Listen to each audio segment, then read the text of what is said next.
Chapter 4 is your Central Islamic land. Children, in this chapter, we are going to mainly talk about the rise of Islam and the place where it first started and who was the founder of Islam. So, before we start today's class, children, we know that in 21st century there are over 1 billion Muslim living in different parts of the world. They are the citizens of different nations, speak different languages, and dress differently. So, we're going to see that the process by which they became Muslims were varied and were also circumstances in which they went their ways, separate ways. Yet, Islamic community has its own roots in more unified past which unfolded roughly 1400 years ago in Arabian Peninsula. Children, Arabian Peninsula is your modern day Saudi Arabia.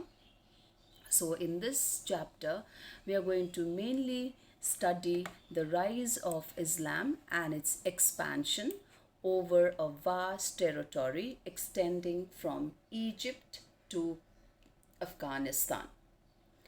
And the core area of Islamic civilization from 600 to 1200 CE. So in these centuries, children, so Islamic society exhibited multiple political and cultural pattern. The term Islam is used here not only in its pure religious sense but also for an overall society and culture historical associated with Islam.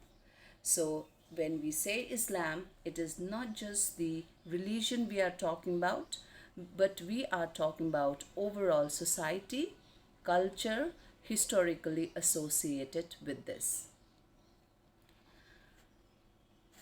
And in this society, it was not only the Muslims who lived, there were also the non-Muslims who was an integral part of it. Like in the Christian society, we also have the Jews citizen. Now, before we start our lesson today, children, so we have to understand like how do we come to know about the history of Islamic world? What are the different sources? So first we are going to discuss the different sources. The different sources which help us to understand about the rise of Islam are chronicles, which are known as Tawarikh, which narrated events in order of time, and semi-historical works like biographies, which is known as Sirah, records of saying and doing of Prophet, which is known as Hadith, and the commentaries on Quran, which is known as Tafsir. But these materials were produced in a large collection of eyewitnesses' report. So the authenticity of each report was tested by a critical method which traced the chain of transmission and established the reliability of the narrator. Then we talk about the Persian chronicles. Though there are few, they are quite detailed in their treatment of Iran and Central Asia. Beside that, we also have the Christian chronicles written in Syriac. So Syriac is a dialect of Armenic, that is your language which is related with Hebrew and Arabic. They are few, but they throw interesting light on the history of early Islam. Beside chronicles, we also have texts, legal text, geographies, travel logs, and literary works like stories and poems. So these are your different chronicles, and we talked about the semi-historical work. Beside that, we also have documentary evidence. So documentary evidence is the most valuable for writing histories because it does not consciously refers to events or persons. And some of the other evidence like archaeological excavations which are done at desert palaces, numismatic, that's your study of coins, epigraphic, that is a study of inscriptions. These are also a great source to understand the economic, art history, and for establishing names and dates. So these are the different sources. And to study the history of Islam, the proper histories of Islam began to be written in the 19th century by the professors in Germany and Netherlands. So the colonial interest in the Middle East and North Africa encouraged French and British researchers to study about Islam as well.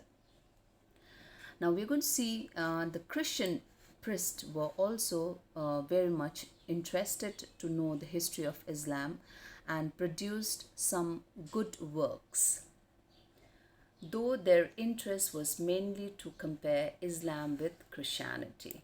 So we have seen, children, even the Christian priests were interested to know about the history of Islam. And the main reason why they wanted to know is because they wanted to compare Islam with Christianity. So these people or the scholars were known as Orientalists for their knowledge of Arabic and Persian and critical analysis of the original texts. One such scholar is Ignaz Goldziher, was the Hungarian Jews who studied at Islamic College and produced a path-breaking study in German of Islamic law and theology. So this is how we see that, children, different sources have helped us to understand the history of Islam. Now, with the help of source of these different sources, we first study is the rise of Islam in Arabia. That's your Arabian Peninsula. Modern day we said Saudi Arabia. So we all know that Islam started with Prophet Muhammad. So we are going to study first the early life of Prophet Muhammad. So Prophet Muhammad was the one who first preached the worship of single God, that's your Allah, and the membership of a single community of believer, they were known as Ummah. So this was the origin of Islam. Now, who was Prophet Muhammad? Prophet Muhammad was an Arab by language and culture and a merchant by profession. When we see 6th century Arab culture, we see this is the area of your southern Syria and Mesopotamia. So 6th century Arab culture was largely confined to Arabian Peninsula, the area of southern Syria and Mesopotamia. So this area mainly the Arab lived. And the Arabs were divided into different tribes, which is known as Kabila. And each tribe was headed by chief who was chosen partly on the basis of his family connection, but for more his personal courage, wisdom, and generosity. So each tribe had its own god and goddesses who was worshipped as an idol in shrine, that's your masjid. So in Arabian society, we have seen in the early 6th century children, they were divided into different tribes. Each tribe was headed by the chief, and each tribe had its own god and goddesses. They used to worship an idol worship, they used to do it, and they used to keep it in shrine that's known as masjid. And many of the Arabs were also nomads. So children, you know the meaning of nomads, people who move from one place to another. Since Arabian Peninsula is a desert area, so this nomadic tribe, which was known as Bedouins, they used to move from drier to the green area, the oasis of the desert, in search of food, and mainly food means dates and fodders for the animal. So this nomadic tribe were known as Bedouins. And some of them also settled in the city and practiced trade and agriculture. Muhammad had its own tribe that was known as Khoras. So Muhammad belonged to the tribe of Khoras. He lived in Mecca and controlled the main shrine there. That was a cube-like structure called Kaaba, in which idols were placed. Every tribe outside the Mecca consider Kaaba holy and instill their idols at this shrine, making annual pilgrimage to the shrine. So we say that Kaaba was important because, Mecca was important because of Kaaba, and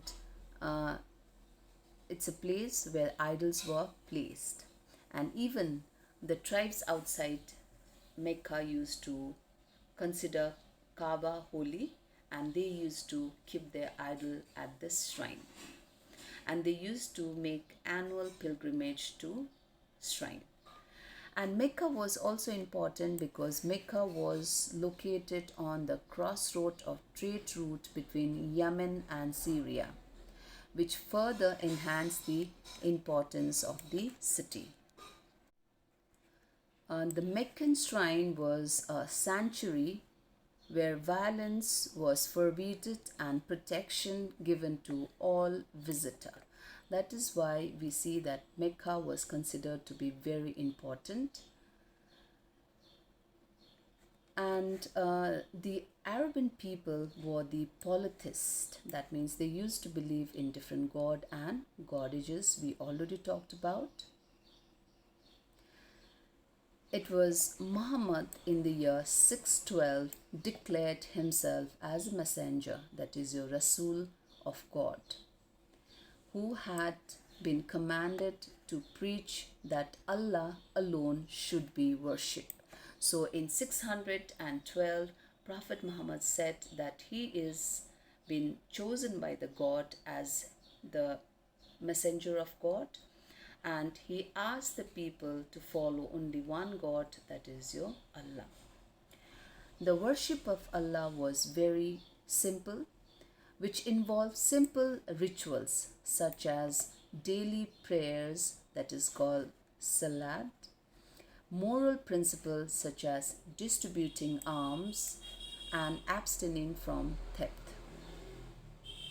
And Muhammad was to found a community of believers that was known as Ummah, bounded by a set of religious belief. So now Muhammad declared that there is only one Allah, and people who follow him founded a community of believer which is known as Ummah.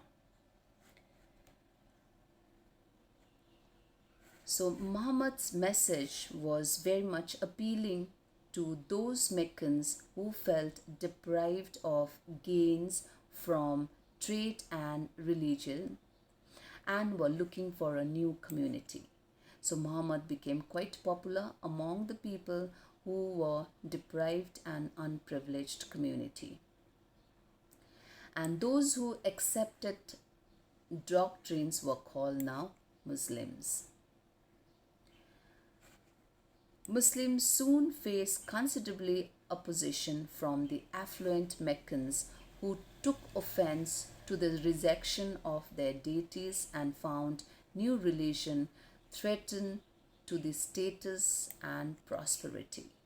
So, children, we already said that people who followed Islam were known as Muslims, and this group of people were mainly the people who were unprivileged, who were deprived, and these people became the follower of Prophet Muhammad. But the affluent Meccans did not like this. They took it as an offense, and now they started making their own community which went against Prophet Muhammad. In the year 622, Prophet Muhammad was forced to migrate with his followers in Medina. So 622 he reached to Medina, and Prophet's journey from Mecca to Medina is known as Hijrah. And children, Hijrah is very important because this was the year of arrival in Medina, marking the beginning of Muslim calendar, which is known as Hijrah calendar. So Prophet Muhammad was forced to migrate from Mecca to Medina, and from this year we also have the new calendar that is known as Hijrah calendar. So while living in Medina, survival of religions rest on the survival of the community of believer. So Prophet has now two duty to do. One is to protect his community of believer who were known as Ummah, and he also has to protect his new founded religion, that's your Islam. So community has to be consolidated internally and protected from the external danger. So in this situation, we have seen consolidation and protection require political institution, such as state and the government, which are either inherited from the past, borrowed from, or created from scratch. So in Medina, Prophet Muhammad created political order from all the three sources, which gave him his followers protection they needed, as well as resolve the country's ongoing civil war. So Ummah was converted into a wider community to include the polytheist Jews of Medina under the political leadership of Muhammad. So while living in Medina, Prophet Muhammad became a political leader as well as a religious leader. Now Ummah, the community of believer, was converted into a wider community. Now it was not just the community of Muslim believer, but it also included polytheist. Jews of Medina also came under the leadership of Prophet Muhammad.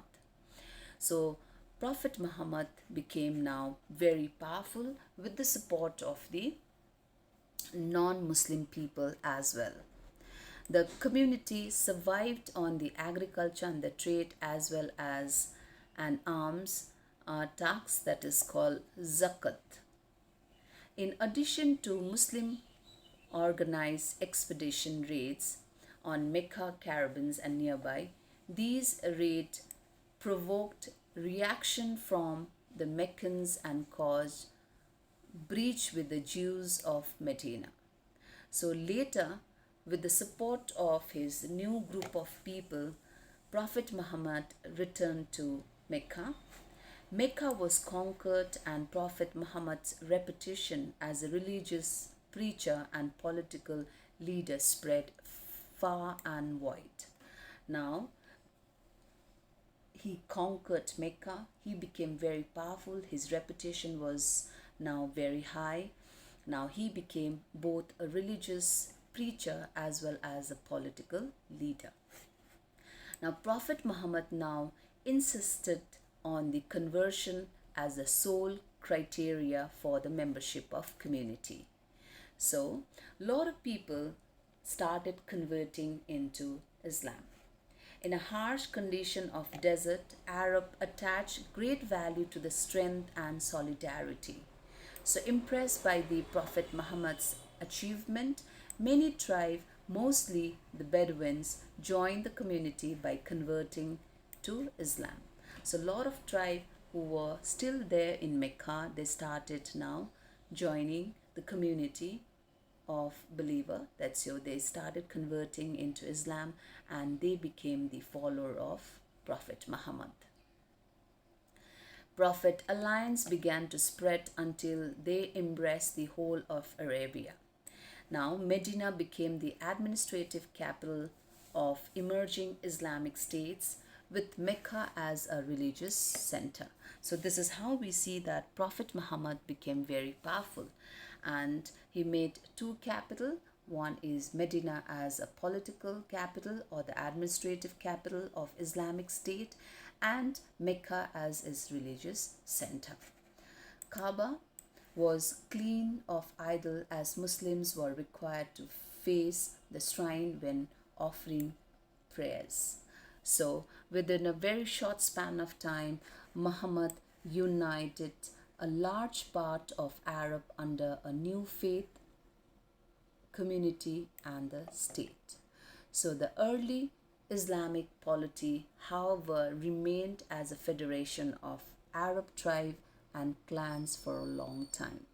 So this is how we see, children, that in the year 612, Prophet Muhammad founded the new religion, that is your Islam. So that's it for today, children.